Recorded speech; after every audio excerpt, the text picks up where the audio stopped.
exchange rate. The immediate issue with the exchange rate and the economy is that the best signal Ghanaians can send to both domestic and international investors is that we're ready to change the current trajectory on which we are.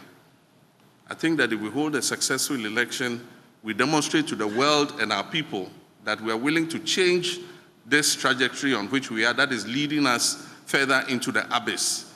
It will restore confidence in the economy. That in itself will send a signal that stabilizes the foreign exchange.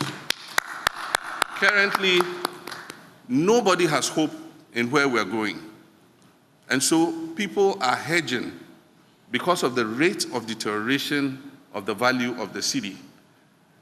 People are hedging for other foreign currencies. And when it happens like that, then it puts further pressure on the currency. And so we would instill fiscal discipline, because eventually the main driver of the economy is fiscal discipline and fiscal consolidation. And so if you only want to ramp up revenues, but you're not willing to cut expenditures, then you have a situation where your budget deficit is out of kilter.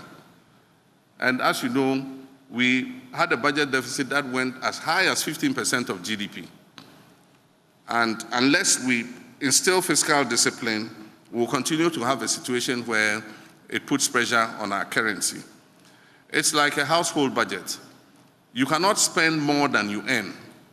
And that is what this government has been, spending more money than they earn, borrowing more money than they can afford to pay. And that is what has, created the situation in which we are.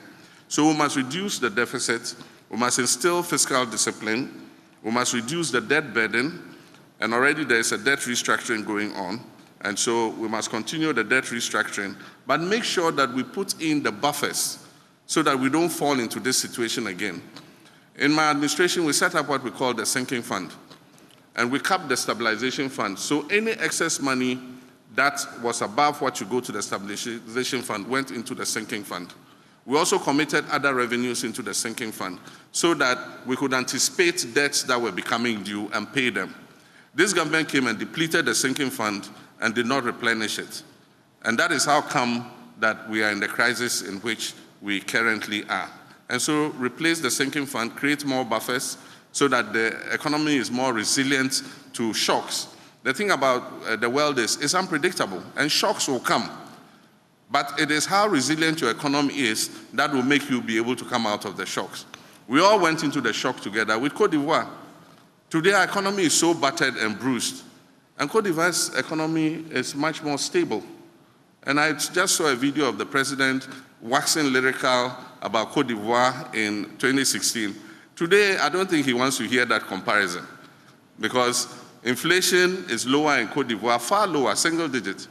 And our inflation is at 25%. It went as high as 54%. And so discipline is important.